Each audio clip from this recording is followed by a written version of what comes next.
इन 5 लोगों के साथ भूल कर भी कहीं ना जाएं। एक ऊंट और सियार की कहानी।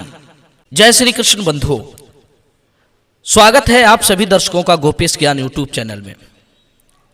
आज मैं आपके लिए एक बहुत ही शिक्षाप्रद कहानी लेकर आया हूं। मित्रों, आपसे निवेदन है कि कहानी को ध्यान से सुनना। किसी गांव के निकट एक ऊंट और एक सियार रहते थे। वे रहते तो साथ साथ थे, पर वे एक दूसरे से गहरी नफरत करते थे। वे केवल एक पड़ोसी की तरह साथ साथ रहते थे। उस गांव से थोड़ी ही दूर पर एक नदी थी। नदी के उस ओर किसानों ने खरबूजे की खेती उगाई थी। खेतों में जब खरबूजे पक गए तो हवा के बहाव के साथ खरबूजों की सुगंध नदी के इस पार भी आती थी। उस सुगंध को सूंघकर सियार के मुंह में पानी आ जाता। वो खरबूजों को खाना तो चाहता था, पर नदी की वजह से नदी के उस पार नहीं जा पाता था, क्योंकि नदी बहुत गहरी थी और नदी को पार करना सियार के बस से बाहर था। उसने खरबूजे खाने की एक योजना बनाई। कहते हैं, स्वार्थी लोग शत्रु को भी मित्र बना लेते हैं, भले ही बाद में उन्हें कितना ही नुकसान क्यों ना उठाना पड़े। उसने सोचा कि क्यों ना मैं नदी पार करने के लिए ऊंट का सहारा लूं। खरबूजों का लोभ देकर मैं उसे अपने साथ चलने को राजी कर लूं और उसी की पीठ पर बैठकर मैं भी नदी पार कर जाऊंगा। यही सोचकर वो धूर्त सियार ऊंट के पास पहुंचा और मीठी मीठी बातें करता हुआ बोला, हे ऊंट भाई, यदि बुरा ना मानो तो मैं तुमसे एक बात कहूं। ऊंट ने कहा, हाँ हाँ बोलो, क्या कहना चाहते हो। तब सियार कहता है, हे ऊंट भाई, मैंने नदी के उस पार बहुत सुंदर मीठे मीठे खरबूजों की बात सुनी है। यदि तुम चाहो तो हमें मीठे खरबूजे खाने को मिल सकते हैं। ऊंट ने कहा, वो कैसे। तब सियार कहता है, हे भाई, तुम तो जानते ही हो मैं छोटा सा प्राणी हूं, नदी पार नहीं कर सकता, क्योंकि नदी बहुत गहरी है। यदि तुम अपनी पीठ पर मुझे बैठाकर नदी को उस पार ले चलो तो मैं तुम्हें खूब सारे मीठे मीठे खरबूजे खिलाऊंगा। बेचारा भोला भाला ऊंट उस सियार की बातों में आ गया। उसने नदी के उस पार जाने की हामी भर दी। अब तो दोनों ने फैसला किया कि आज आधी रात के समय हम नदी पार जाकर उन खरबूजों को खाएंगे। मित्रों, ऐसा निश्चय करके वे दोनों आधी रात के समय नदी किनारे पहुंच गए। सियार ऊंट की पीठ पर चढ़ गया और ऊंट ने उसे नदी पार करा दी। इसके बाद वे दोनों किसान के खेत में भी पहुंच गए। उस समय किसान गहरी नींद में सो रहा था। उन्होंने आपस में फुसफुसाते हुए कहा, देखो भाई, जितना खाना है उतना खाओ, लेकिन मुंह से आवाज मत करना, नहीं तो किसान जाग जाएगा। यदि किसान जाग गया तो खरबूजों के साथ साथ किसान के डंडे भी खूब खाने को मिलेंगे। प्रिय बंधुओं, अब तो योजना बनाकर दोनों खरबूजे खाने में लग गए। सियार तो छोटे पेट वाला था, इसलिए उसका पेट जल्दी भर गया, लेकिन ऊंट अभी खाने में ही लगा था। तो सियार ने सोचा कि मेरा तो काम हो गया, क्यों ना ऊंट के साथ कुछ हंसी दिल्लगी की जाए। दूसरी बात ये, मुझसे दिन रात जलता रहता है, ऊपर से इसे अपने बड़ा होने का बड़ा घमंड है। मैं छोटा प्राणी हूं, इसलिए ऊंट से दबकर रहना पड़ता है। ऊंट मुझे जब कभी उल्टी सीधी सुनाता रहता है, मैं इसे पीट तो नहीं सकता, क्यों ना आज इसे किसान के हाथों पिटवा दूं। यही सोचकर उसने ऊंट से कहा, हे ऊंट भाई, अब मेरा मन गाना गाने को कर रहा है, तुम आराम से खरबूजे खाओ, तब तक मैं यहां बैठा बैठा हुआ हुआ करूंगा। तब ऊंट कहता है, अरे भाई सियार, तुम थोड़ी देर रुक जाओ, मैं भी अपना पेट भर लूं, उसके बाद तुम गा लेना।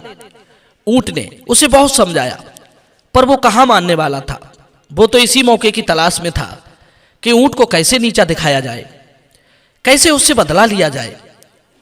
सियार अपनी नीचता से बाज नहीं आया। वो उसी समय जोर जोर से हुआ हुआ करने लगा। सियार की आवाज सुनकर खेत का मालिक जाग गया। उसने लाठी उठाई और खेत में पहुंचा। खेत में जाकर उसने देखा कि एक ऊंट खरबूजे खाए जा रहा है। ऊंट को देखकर किसान का खून खौल उठा। उसने लाठी उठाई और ऊंट पर लाठियों की बरसात कर दी। ऊंट को पिटता देख सियार तो भागकर एक झाड़ी में छिप गया, लेकिन बेचारा ऊंट किसान के गुस्से का शिकार बन गया। किसान ने अपनी फसल की सारी गुस्सा उस ऊंट पर निकाल ली लाठी मार मार कर उसे बुरी तरह घायल कर दिया। बेचारे ऊंट ने यह सपने में भी नहीं सोचा था कि खरबूजे खाने की ऐसी सजा भुगतनी पड़ेगी। जैसे तैसे नदी की ओर भागकर उसने अपनी जान बचाई। बेचारा ऊंट सियार की इस दुष्टता पर मन ही मन कोस रहा था। सोचने लगा, मैंने पहली गलती तो उस सियार की बात मानकर उसके साथ यहां आकर कर दी। कहते हैं दुष्ट, लालची, मतलबी, धूर्त और पहले के शत्रु पर विश्वास करके उसके साथ कहीं नहीं जाना चाहिए। ऐसे लोग कब मुसीबत में फंस जाएं कोई नहीं पता। लालची को यदि कहीं लालच दिख गया तो वो आपको धोखा दे सकता है। मतलबी व्यक्ति जहां भी जाएगा सिर्फ अपने स्वार्थ की बात सोचेगा, चाहे इसके लिए उसे अपने साथियों को विपत्ति में ही क्यों ना डालना पड़े। धूर्त लोग कभी किसी पर दया नहीं दिखाते और पुराने शत्रु अपने पुराने बैर को याद करके कभी भी अपना बैर भुनाने के लिए आपको मुसीबत में डाल सकते हैं। दुष्ट तो वे सभी होते हैं जो धोखेबाज, मक्कार, एहसान फरामोश, निंदा करने वाले और चुगलखोर होते हैं। ऐसे लोग समय आने पर अपने दांव से नहीं चूकते। ऊंट उस दुष्ट सियार की करतूत पर बहुत कुपित था। उसने सियार को मजा चखाने की ठान ली। जब वो नदी पर पहुंचा तो वहां सियार पहले से ऊंट के आने का इंतजार कर रहा था। सियार को देखकर ऊंट की आंखों में खून उतर आया, लेकिन उसने अपने गुस्से को दबाया। ऊंट की पीठ को घायल और रक्त से सना हुआ देखकर सियार चापलूसी करने लगा। कहने लगा, ऊंट भाई, मुझे क्षमा करना। मैंने ये नहीं सोचा था कि मेरे गाने से वो किसान इतना भड़क जाएगा। मुझे इस बात का बड़ा ही दुख है। मित्रों, ऊंट जैसे ही नदी में घुसा तो सियार झट से ऊंट की पीठ पर चढ़ गया। ऊंट कुछ नहीं बोला। उसने मन ही मन सियार की दुष्टता का बदला लेने के लिए उसने मन ही मन ठान लिया था कि आज मैं सियार से बदला लूंगा।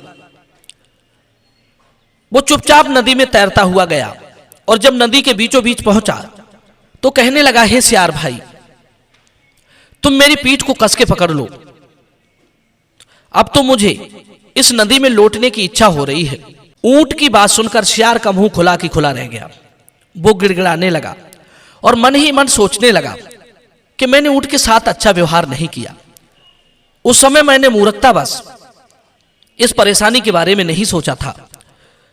जो लोग विपत्ति के बारे में पहले से सोचकर कार्य नहीं करते, वे बाद में नदी के बीच ऊंट की पीठ पर बैठे सियार की तरह पछताते हैं। अक्सर लोग कभी कभी मूर्खतावश, कभी क्रोध में, कभी लालच में, कभी शत्रुतावश कुछ ऐसा कर बैठते हैं जो बाद में उन्हीं के लिए संकट बन जाता है। कहते हैं हमें प्रत्येक कार्य को करने से पहले उसके दूर तक के अच्छे बुरे परिणाम को सोच लेना चाहिए।